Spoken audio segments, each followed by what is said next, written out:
Hugo López-Gatell, el subsecretario de Salud, pues nos ha venido acostumbrando a sus frases pues que son muy difíciles de comprender desde el punto de vista de la lógica. Es el hombre que ha dicho, por ejemplo, que el presidente de la República tiene una fuerza moral, no fuerza de contagio, que los padres de los niños con cáncer quieren dar un golpe de Estado, que quien tramita un amparo para vacunarse le quita la oportunidad a otra persona de vacunarse. Podríamos hacer una compilación y en esa compilación sin duda tendría que estar lo que dijo ayer en la Feria del Libro del Zócalo. Escuche usted. Recordarán el dilema falso inducido respecto al cubrebocas. No quisiera enfatizar esto una vez más, pero la idea del cubrebocas se convirtió en el instrumento con que las personas egoístas y los grupos sociales egoístas trataban de echarle la culpa a los demás. Que se ponga el cubrebocas porque si no me va a contaminar a mí y a mi familia y a mi pequeño universo. Cuando, en términos técnicos, si hubiéramos pensado en el cubrebocas como un instrumento de conexión social para protegernos unos a los otros, hubiéramos tenido también mejores resultados. Bueno, y más increíble todavía que ahí le aplaudieron a López-Gatell. También me recordaba a nuestra compañera Verónica Tiscareño cuando pues le llevaron mariachis y le llevaron flores el día que dejó de encabezar las conferencias vespertinas en Palacio Nacional. En fin, para pues hablar de esta última declaración sobre el cubrebocas, nadie mejor que la doctora Lorian Jiménez Faibi, doctora en Ciencias Médicas, profesora e investigadora de microbiología y jefa del Laboratorio de Genética Molecular de la UNAM, quien además escribió un libro con López-Gatell como personaje central. ¿Qué tal, doctora? Un gusto tenerla de vuelta en el programa. Muy buenos días. ¿Qué tal, Pascal? Muy buenos días. Muchas gracias por la invitación. ¿Qué hacemos con López-Gatell? Pues no sé, tarde o temprano supongo que tratar de hacer que rinda cuentas de todas estas, todo esto que ha hecho, las decisiones que ha tomado durante la pandemia, que han llevado realmente a centenas de miles de personas a morir, ¿no? La declaración de ayer, pues desde luego, pues es una declaración, más que otra cosa, es una declaración un poco cantinflesca, ¿verdad? Que es tan contradictoria y tan confusa como el mensaje que siempre ha dado durante toda la pandemia sobre el cubrebocas. Primero dice que es un instrumento de los egoístas, ¿no? No sé de dónde puede sacar que, muy por el contrario, ¿verdad? El uso del cubrebocas demuestra civilidad, demuestra generosidad, demuestra interés por el prójimo, de ninguna manera egoísmo, pero de alguna manera él pudo tergiversar ese mensaje y llamarle egoísta, pero termina diciendo que si hubiéramos pensado en el cubrebocas como un instrumento de conexión social, nos hubiera ido mucho mejor, o sea, hubiéramos tenido mejores resultados. Pues sí, ojalá se hubiera pensado en el cubrebocas como un instrumento de conexión social, pero gracias a él, gracias a sus mensajes, el cubrebocas siempre fue en nuestro país un instrumento o un motivo de controversia, motivo de polarización, pero esto se dio gracias a sus mensajes, ¿no? Y pues como todos los anteriores, vuelve a ser un mensaje muy contradictorio. Pascal, a mí me preocupa más otras cosas que declaró, ¿no? Porque finalmente López-Gatell insiste y persiste en desinformar, es decir, en desinformar tanto sobre lo que ha ocurrido en este país con la pandemia.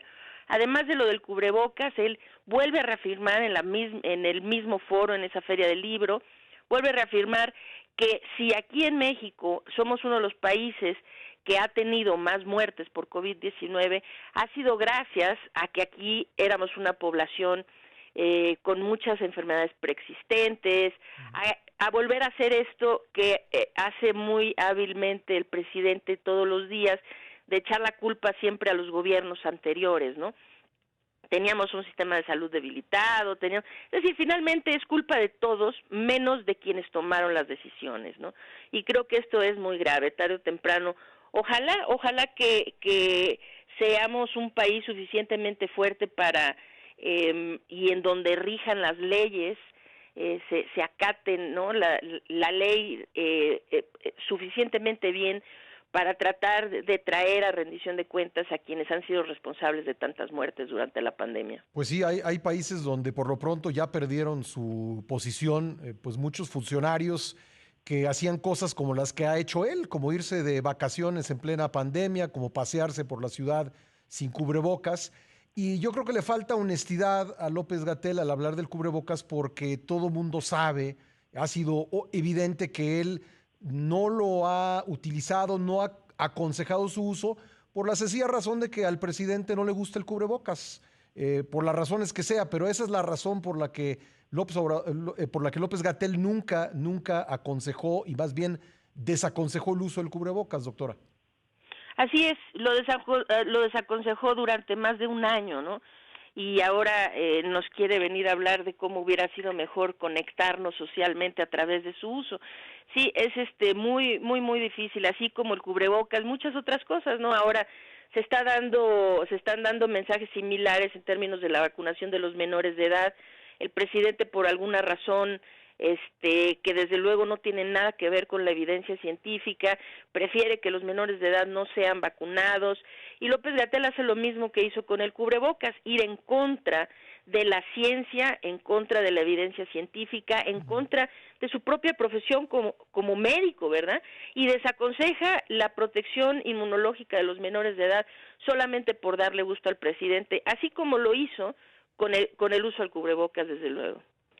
Pues sí, me llama la atención que el presidente ayer haya dicho que antes de dar cumplimiento a la orden judicial, pues va a esperar a ver qué dice la OMS sobre la vacunación de los niños, pero la OMS pues es la que ha recomendado muchas cosas, entre ellas el cubrebocas, que este gobierno no ha querido seguir. Entonces, la verdad no entiendo la lógica, doctora. No, es que no se entiende porque no hay lógica. No, primero tratan de utilizar a la Organización Mundial de la Salud como un escudo, hasta que la Organización Mundial de la Salud no diga tal o cual cosa, nosotros vamos a seguir sus indicaciones. Pero, por ejemplo, aquí en este país se aplican 2 vacunas que nunca han sido autorizadas por la Organización Mundial de la Salud, y sin embargo desde la tribuna donde habla el presidente y donde ahora los martes o algunos días le dan voz algunos minutos otra vez a López-Gatell, se sigue defendiendo el uso de estas vacunas que ahora nos van a tener literalmente a quienes estamos vacunados con estas 2 vacunas, Sputnik y CanSino, pues nos tienen literalmente como los pasaportes secuestrados, ¿no?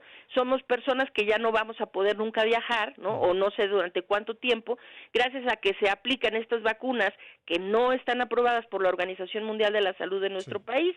Estamos conversando con la doctora Lorian Jiménez Faibi. Gracias, doctora, por esperar un momento en la línea para que podamos continuar esta conversación. Estaba usted entrando en un tema que creo que se está volviendo muy relevante, no solo por cuestiones de salud pública, sino también por lo que estaba usted mencionando, la posibilidad de viajar.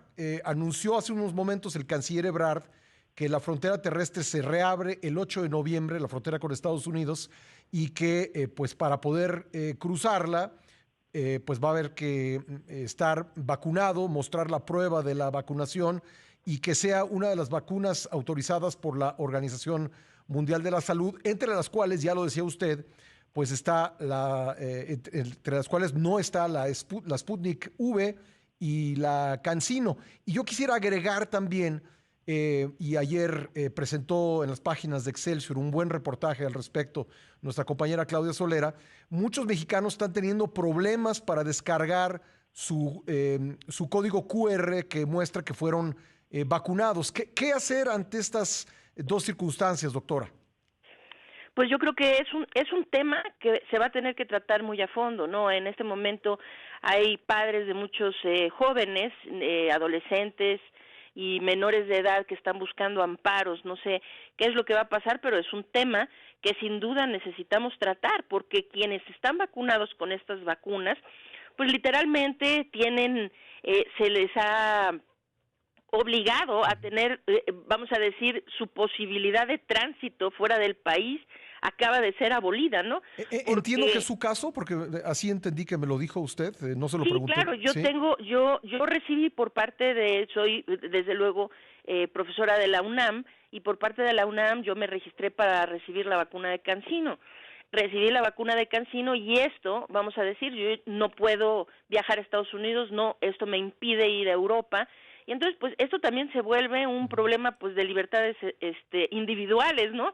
Que en nuestro país se haya optado por este tipo de vacunas y y que ahora se nos impida, estemos pues imposibilitados para viajar.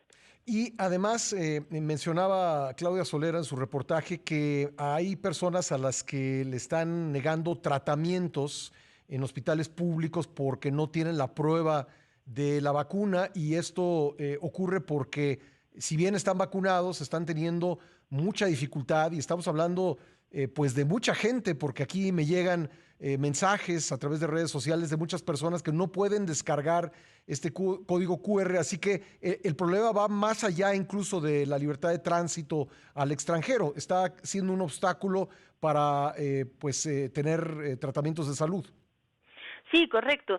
Ha sido un problema muy grave y sigue siendo un problema que se necesita llegar al fondo de qué es lo que está pasando. Muchas personas que fueron vacunadas, por ejemplo, cuando el personal académico se vacunó, los profesores, los maestros se vacunaron, realmente solo fue tal vez la UNAM quien registró adecuadamente a el personal que fue vacunado. Uh-huh. En mi caso, por ejemplo, conozco muchísimos profesores de otras instituciones que después de saber que la vacuna de CanSino pues no iba a ser autorizada por la Organización Mundial de la Salud y que es una vacuna que con dudosa eficacia, dado que los ensayos de fase 3 nunca han sido presentados, etcétera, buscaron ponerse otra vacuna y les fue posible hacerlo porque nunca estuvieron registrados, es decir, no aparecen en las bases de datos, de tal manera que pudieron hacer el registro.